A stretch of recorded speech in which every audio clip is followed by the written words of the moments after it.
Hey, Paul, how you doing? Okay, thank you, Paul. I don't know what happened. I just couldn't connect. We'll be on there tomorrow night, my site. Okay. Sorry you missed this afternoon. I didn't do a whole lot of much. Nothing that you don't know. The jazz pattern against the eighth note triplet, and then the fill-ins, and then the jazz time with the fill-ins between the bass drum and snare drum. How you doing, Pete?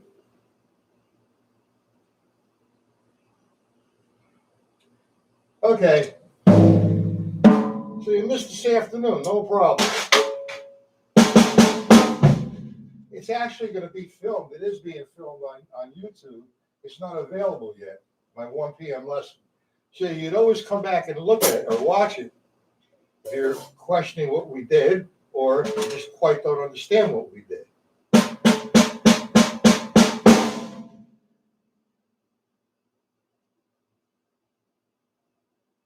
All right, I'm going to work with some dynamics.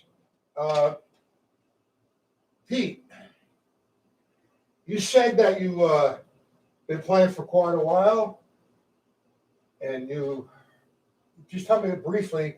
I forget, I get so much email in the course of a day.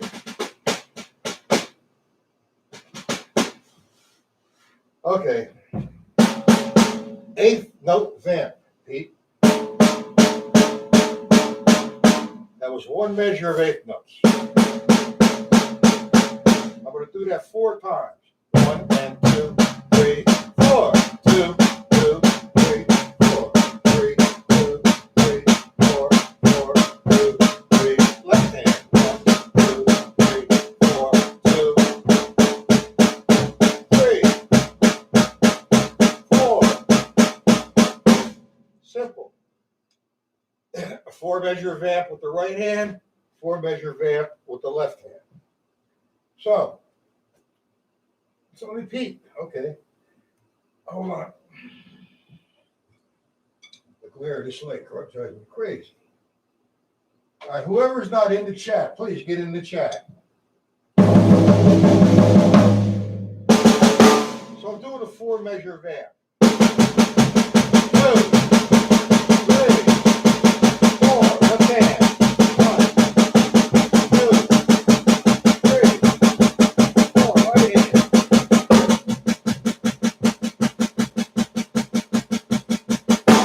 So on and so forth. Work it out.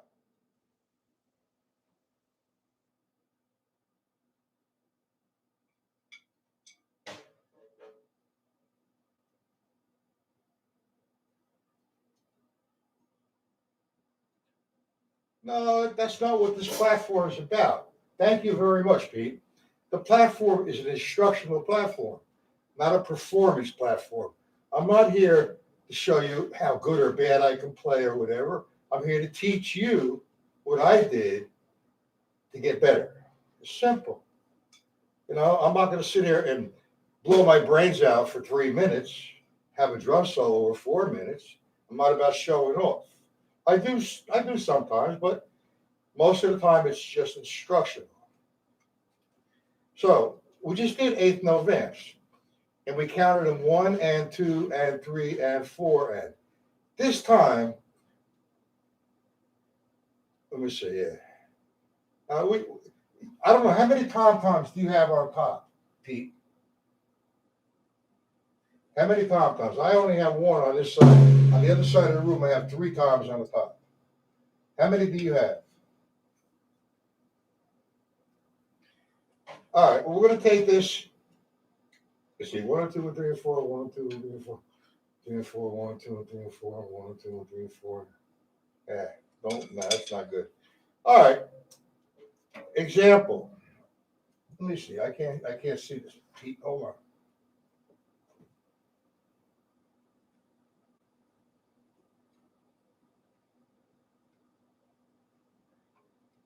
All right, well, I'm like I said, I only have 1 on top. Let's just take. There's a reason why I was doing the vamps, and I was going to do them around the drum set, clockwise and counterclockwise. Like if I was going 1 and 2 and 3 and 4 and 1 and 2 and 3 and 4 and 1 and 2 and 3 and 4 and 2 and 3 and 4 and 1. I hit my left hand. 1 and 2 and 3 and 4.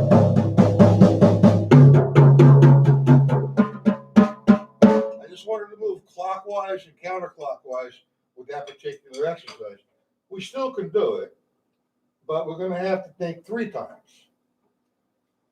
Example.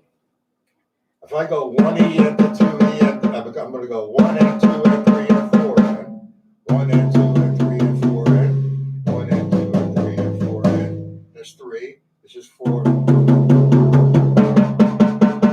That's 5, 4. So I'm going with my right hand clockwise and counterclockwise. Okay, so we're going 1 and 2 and 3 and 4 and 2 and 3 and 4 and 2 and 3 and 4 1 and 2 and 4 and 1 and 2 and 3 and down. 2, 3, 4. 1, 2, 3, 4, 2, 3, 4. I got to turn my stick around. My hand is stiff. Sorry.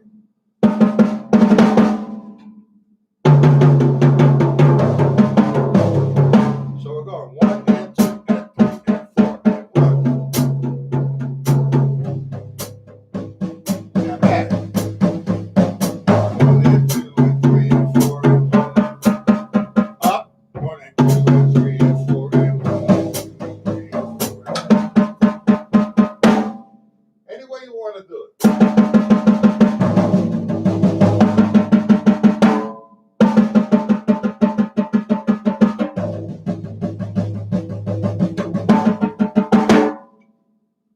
Anyway, it's just an exercise. Instead of making doing something like you might think is boring after a while, after doing it for 30 years, stick control, have some fun with it. Just vamp. Be creative. I just exercise my right hand there. I'm doing one measure advance.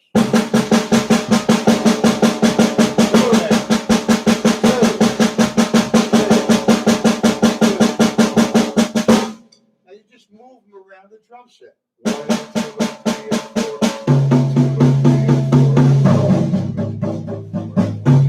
and 3 and 4. So on and so forth. Then you go with your left hand. 1.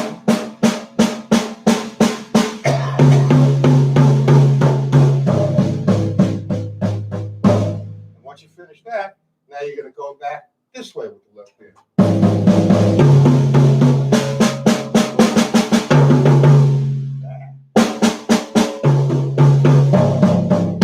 This way, what do you want?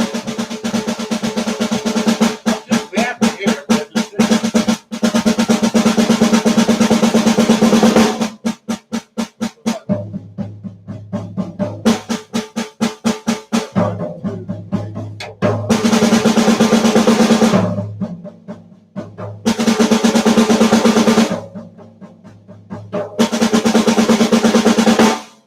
That comes with the right hand lead.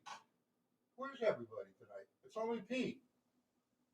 Where did everybody go? Oh. You follow that, Pete?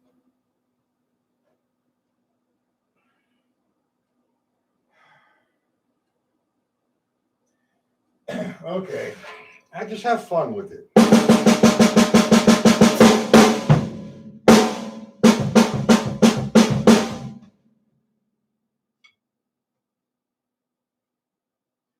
So if you take the first line of stick control book, and it's another kind of exercise, what I usually do is I fill in the blanks. Like I'm going to be playing eighth notes, but what I'm going to do is play the E's. I'm going to count in sixteenths, and I'm going to play the E's and the does as well. But I'm going to play the E's and does with the bass drum like this. 1, E, and do. So with my right hand, actually I'm going 1, and. I go 1, and 2, and. So I hit 2. It's better to count right now. 2, E, and do. The same thing with the left. If I hit 1, E, and I'm doing a vamp. And 1 E, and the 2 E, and the 2 E, and 3 E, and the, sorry. Ah! Oh boy. 1 E, and a 3 E, and a 4 E.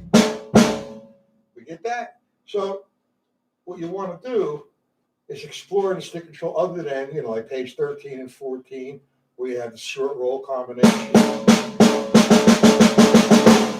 So we're going to expand on that. And like I told you, we're going 1 and 2 and 3 and 4, and then one measure of the 16ths. Then you're going to fill in the blanks. 3 and the 4 and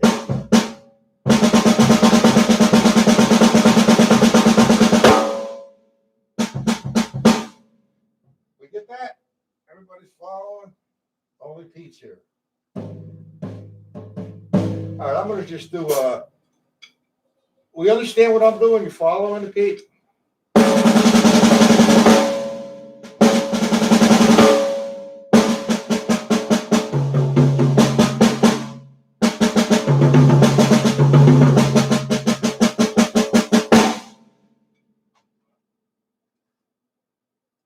Paul, sorry about that.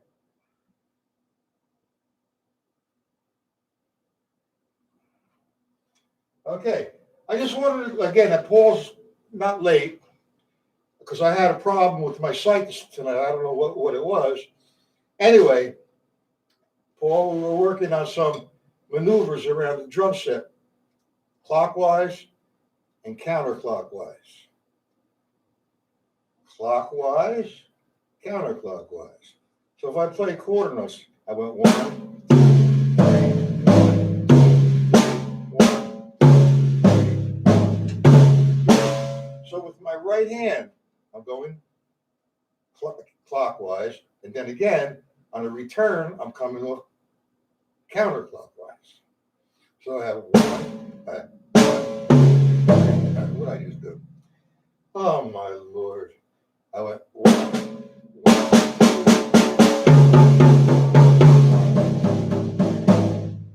so I moved that way. Now I'm going to move this way. And one and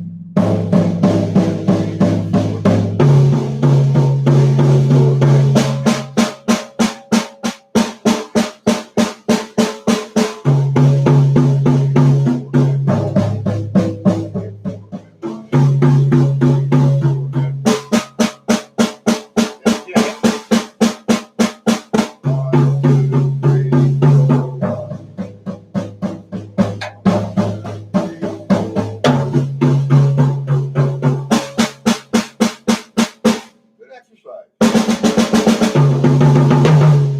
So in reality, what I just did there, for example, I went one and half of that. Right here, 3 and 4. So if I went whole measure.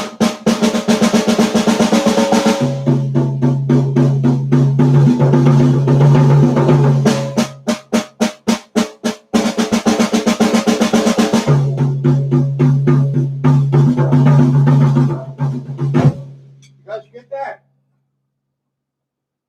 Hey.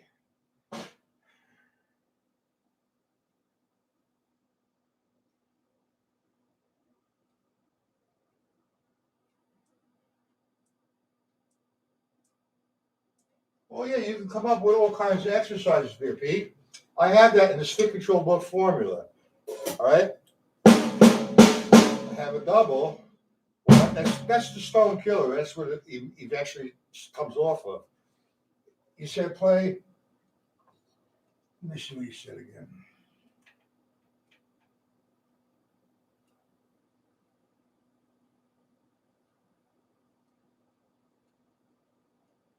Okay, single strokes, double strokes, or 4 in each hand. There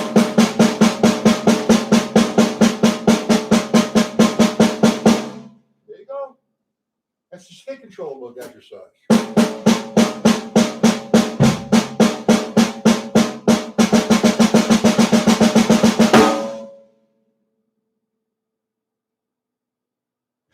And then 4 in each hand. I forgot the 4. I just did the single strokes.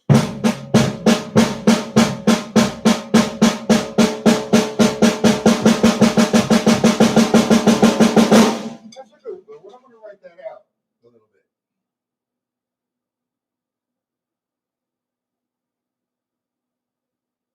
That's a good one. I like that. I'm going to write it out. Okay. Again, let's go back to the counter clockwise. Let's do the eighth note triplet this time.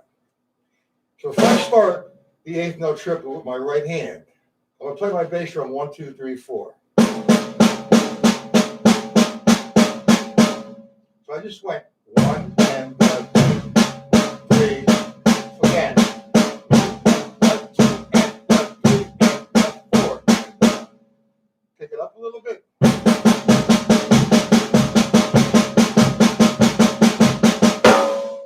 Now, we're going to take the eighth note triplet, both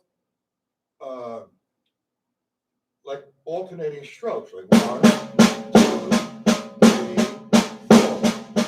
The first exercise I'm going to give you is going to be from your floor tom-tom to your snare.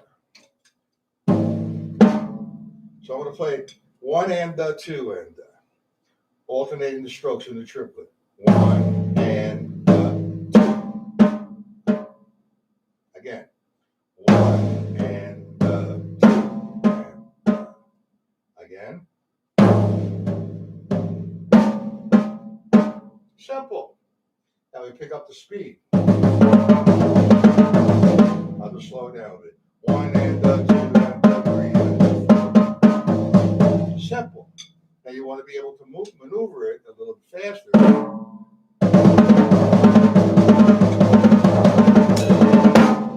Like so. Okay, that's one movement from the floor tom-tom to the snare. I hope my cymbal don't get in the way with this. All right. Now we're going to take it from the floor tom-tom to the small tom-tom. Like this. 1 and 2 and 3 and 4 and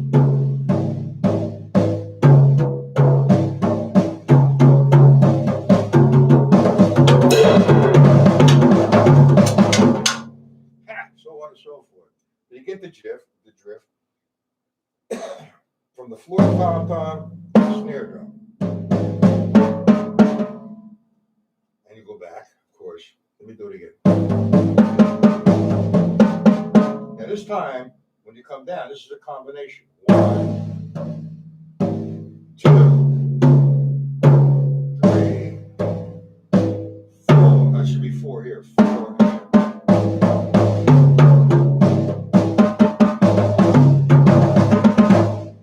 I'm going to write them out for you as well. Where's Paul?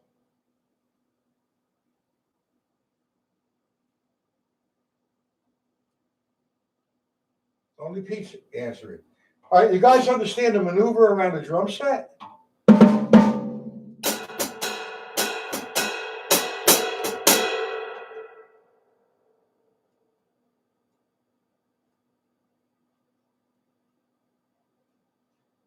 All right. Paul, anything you want to go over that we did yesterday or last night?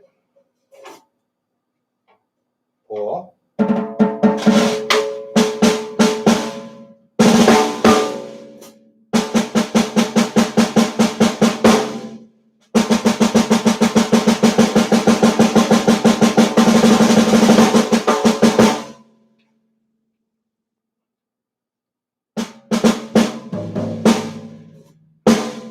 Paul, anything you want to go over in particular?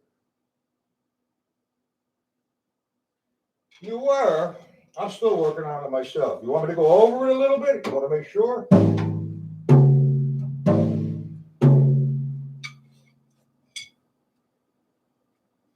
All right. You're working on the songo. All right, let's break it down real slow again. I'm in 16th note formation.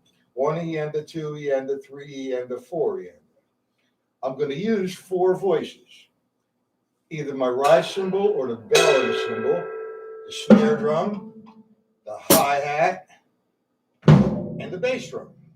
Again, either the bell of the cymbal or the crown of the cymbal, whichever you prefer. I'm lazy. I'm going to hit the crown. Okay? Then you have the bass, the snare drum, and the bass drum, and the hi-hat. But I'm thinking 16ths. So here's the first part. My right hand and my left hand, I'm counting 16ths. 1 ienda, 2 ienda, 3 ienda, 4 ienda. On the count of 1, 2, 3, 4. The rise cymbal and the hi-hat come together. 1, E, N, 2, E, N, 3, E, N, 4, E, and Now I'm going to add the bass drum and the snare drum. This is only taught to you with one accent. But once you get this flowing, we're going to have a lot of fun with this pattern. And it takes you right to the funk, like you guys should have been. You're all growing. And you're all doing a good job growing, believe me. Anyway, what you're going to do, Jesus. You're counting 16ths. 1, E. So you got this together. 1, E, and 2, E, and 3, E, and 4, E, and. Now, I'm going to do the left hand and right foot. There's only one action, like I said before, in this particular pattern. So it's 1, E, and 2, E, and 3, E, and 4, E, and Hey, Paul, is that how you've been working on it? See how slow I'm doing it? I'm not trying to impress nobody. I put all the voices in place, and I put the time in a formation. Because time exists, it most likely in formation, but it could exist outside of formation because the formation is related to the outside of the formation, whatever scientific thing you want to call it. You understand it better like that, Paul? Okay, let me do it again, and I'm going to gradually maybe just take a little bit faster. First, I'm going to do it slow. So I'm going to keep counting so you guys can hear me, okay? So I have 1 E and let's go fast. 1 E and 2 E and 3 E and 4 E and 1 E. 2 E and 3 E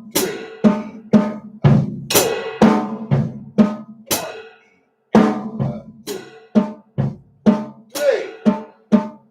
4. You just keep doing that for 5 million times. And the more you do it, the more relaxed you're going to be, the more confidence you're going to be. I could play the song go like that, boom, and you play it. It stays with you forever. Okay. Now, there's a lot we can do with the songo there. I mean, that's just the basic songo. I'm doing some research on the culture of the songo, the origin of it, which was in Cuba. So I'm doing some talking and research and reading and so on and so forth. The Latin music and the Afro-Cuban music and our music, do you think they're all related?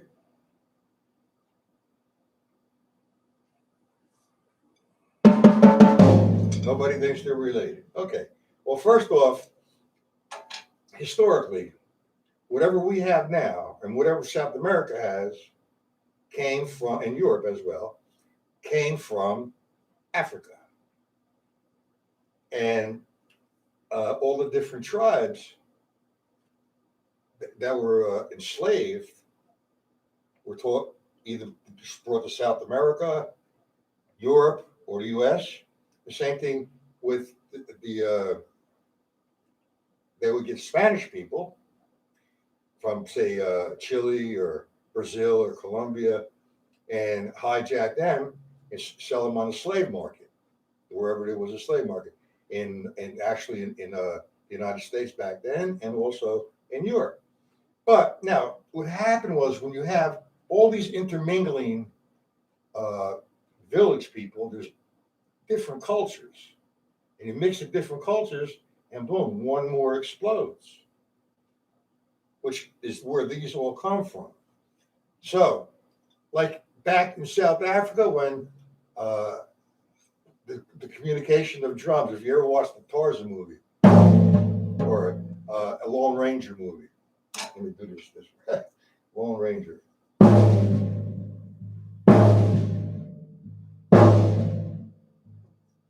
The Lone Ranger would say, Tatanka, sound like war drums to me. So that represented something when he heard that sound. If you go back to the villages, say in South Africa or Guyana or wherever in Africa, uh, they had different cultures.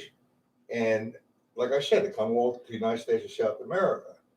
But like our music, uh, American music is jazz. So if you enter Latin jazz, there you go to Spanish people. Afro-Cuban jazz, the mixtures, and it's a beautiful thing. Now, Paul, do you understand what I did with the songo? I'm just playing it really, really slow. Now, I don't know what the hell that's supposed to represent, but I will find out if it represents something. They used to go back, like in Africa, like I said before, go to Africa, and if there was a baby born, they had a celebration, they would play a certain rhythm. If somebody got married, they would play a certain rhythm to celebrate the happiness. And whatever uh, something occurred, the wife cheating on the husband or whatever, there was a different rhythm. It would go through the tribes into their camp. And what happened now, you take that and you take the South American culture, which is basically the same thing with the rhythms and the rituals, and take that and put it into America with a mixture, all right, of the Afro-Cuban, Afro, yeah, I guess you could say Cuban, and the Spanish, Mozambique. So, there's so much to do. So, what I like to do is the song, like I said, I don't know where it came from, but I try different variations, and I'd rather not show you any more variations, Paul. I'd rather you just hang out with this nice and slow, get into a state of meditation. 1 E. 3, 4.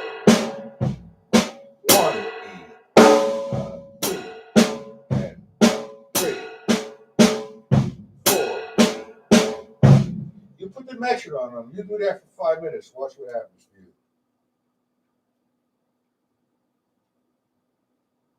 Got it, Paul? Okay. That's about all I wanted to cover tonight. Unless, I really like the maneuvers.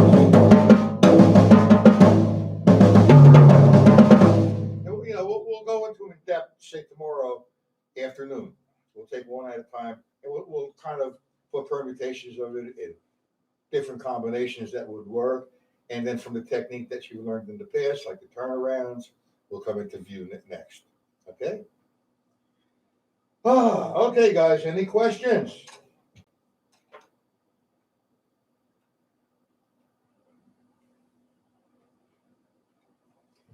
Hey, Pete.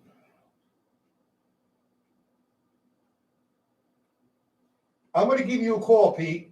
7 o'clock. Wait a minute. 7 o'clock, 8 o'clock my time. That's in about another 20 minutes. So I'm going to call you, okay, Pete? Good night, Paul.